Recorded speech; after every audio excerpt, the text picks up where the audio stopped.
Hello and welcome दोस्तों। अभी time हो रहा है 5:30 बज रहे हैं और जब मैं वीडियो को रिकॉर्ड कर रहा हूँ।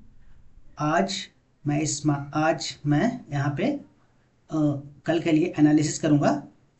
कल क्या हो सकते हैं। आज जिस तरीके से मार्केट में गिरावट आया है, एकदम ब्लड ब्लड बाथ जैसा, उसे देख कर के लगता है कि आने वाले समय में अगर लेवल्स ब्रेक होते हैं तो और अच्छा खासा गिरावट हो सकता है।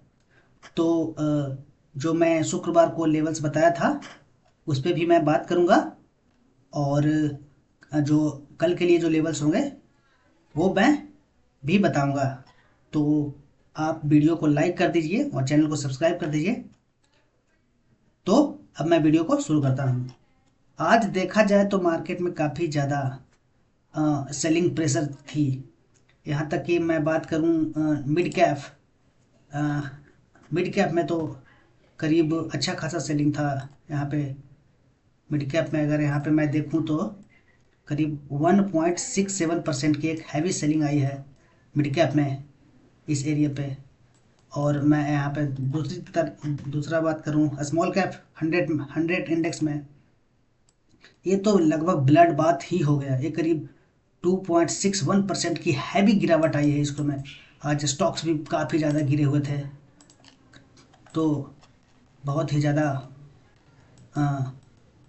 मंजर बहुत ही खतरनाक था। अब मैं बात करता हूँ निफ्टी पे। निफ्टी, तो ये निफ्टी का 1 डे का कैंडल है। हम इसमें बात करेंगे कि जो मैंने शुक्रवार को बताया था, क्या उसी के जैसे ये बिहेव किया है या कुछ अलग हुआ है। तो आज जो लगता है ये सारे जो ट्रेंड लाइन थे वो सारे ब्रेक कर दिए। तो मैं अब यहाँ से क्या करता हूँ कि 15 मिनट के जो कैंडल्स है उस पर मैं जाऊँगा। तो मैं 15 मिनट कैंडल पे आता हूँ। सबसे पहले ये है 15 मिनट का कैंडल। और जो जैसा कि मैंने बताया था कि ऑल टाइम हाई इस लेवल पे था। ये ऑल टाइम हाई था 300, 26,300 350 के आसपास। तो वहाँ से रिजेक्शन के बाद में अभी नीचे ही आ रहा है। तो और मैंने एक ट्रेंड लाइन ड्रॉ किया था यहाँ से कि अगर ये ट्रेंड लाइन तक आता है, अगर यहाँ से फिर बुलिश कैंडल बनाता है तो ऊपर की ओर जा सकता है। मैंने इस तरीके से एक ट्रेंड लाइन ड्रॉ किया था। और फिर मैंने बताया था कि अगर अगर मार्केट जो है मंडे को गैप डाउन खुलता है तो हमारा क्या व्यू हो सकता है, और गैप अप खुलता है तो हमारा क्या व्यू हो सकता है, ये चीज़ें मैंने बताई थी। तो अब मैं इसे 15 मिनट के 5 मिनट कैंडल पे चलता हूँ और देखता हूँ कि मार्केट आज कहाँ पे खुला। अगर मैं देखूँ तो इस एरिया पे मार्केट खुला था। यहाँ पे मैं नोट कर देता हूँ। मार्केट का जो कल का क्लोजिंग था, शुक्रवार का जो हाई लगाया था वो ए लेवल था। ओके। और जो कल शुक्रवार का जो क्लोजिंग प्राइस था वो ये था। तो मैंने बोला था कि अगर अगर मार्केट कल क्लोजिंग प्राइस के नीचे खुलता है, जैसे कि क्लोजिंग प्राइस के नीचे खुलता है, इस एरिया के नीचे खुलता है, तो आप आराम से सेलिंग की ओर जा सकते हो। क्योंकि जब तक क्लोजिंग प्राइस के नीचे है आप इजीली अपने जो ट्रेड है उसको होल्ड कर सकते हो। बाइंग में हो तो इजीली, और ऑप्शन सेलर हो तो और आप आसानी से होल्ड कर सकते हो। तो ऐसा ही हुआ, ये खुला इसके नीचे और एक बार के लिए ये ट्राई किया कल के क्लोजिंग के पास आने के लिए। तो कल के क्लोजिंग के पास आया और यहाँ से ये सब्सटेन नहीं कर पाया प्राइस, और सब्सटेन नहीं कर पाया तो एक बड़ी रेड कैंडल के साथ में नीचे गिरा। और मैंने ये बताया था कि अगर इस तरीके से ऐसे गिरता है यहाँ से तो एक और सपोर्ट है वो हमें बचा सकता है। जो सपोर्ट था ये वाला यहाँ से। लेकिन हुआ क्या, ये सपोर्ट भी काम नहीं किया। इस सपोर्ट को भी एकदम एग्रेसिवली 5 मिनट कैंडल पे ब्रेक कर दिया, और ब्रेक करने के बाद रिटेस्ट लिया। और रिटेस्ट लेने के बाद जो ट्रेंड लाइन मैंने ड्रॉ किया था यहाँ से, उस ट्रेंड लाइन पे आ गया और ट्रेंड लाइन को भी ब्रेक करा, और ब्रेक करने के बाद सीधा ये अभी जो है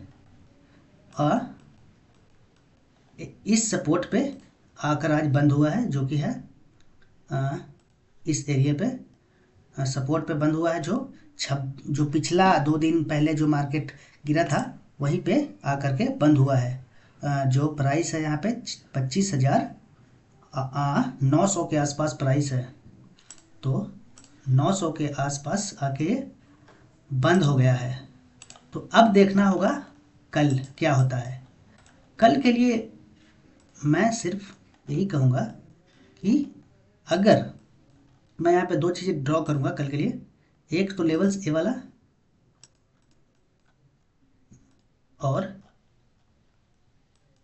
कल के लिए अगर एक कल के लिए कल इसके नीचे खुलता है, इस एरिया में खुलता है, इस एरिया में खुलता है, जैसे कि इस एरिया में पूरे खुलता है, तो एक बार के लिए एक कोशिश करेगा यहाँ पे आने के लिए। फिर से आज का जो लो था 25,800 फिर से आने की कोशिश करेगा। और इस एरिया से अगर फिर इस एरिया से अगर मैं बात करूँ यहाँ से, तो हाँ, अगर मैं यहाँ से बात करूँ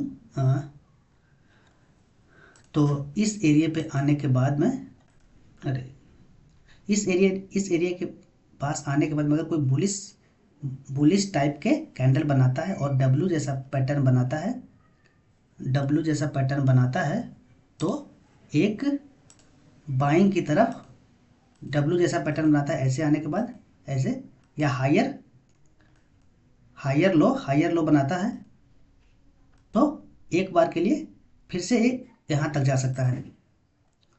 और अब मैं बात करूँगा कि अगर कल के लिए बिल्कुल सीधा इसके नीचे खुल जाता है, जैसे कि 25,870 या 890 के नीचे ही खुल जाता है, तो ये निफ्टी में और ज़्यादा गिरावट आ सकती है। तो ये चीज़ का ध्यान रखें। निफ्टी में जो स्ट्रॉन्ग बाइंग है वो इसके ऊपर ही आएगी, अच्छा खासा जो बाइंग है इसके ऊपर ही आएगी। तो ये चीज़ें आप ध्यान में रख करके चलो। अगर इसके आसपास भी खुलता है तो एक सेलिंग प्रेशर क्रिएट हो सकता है यहाँ से, और सीधा यहाँ पे आ सकता है, और यहाँ पे बुलिश कैंडल बनाने के बाद ऊपर जा सकता है। तो ये था निफ्टी का एनालिसिस, और मिलते हैं अगले वीडियो में कल के लिए। तब तक आप वीडियो को लाइक और सब्सक्राइब कर दें।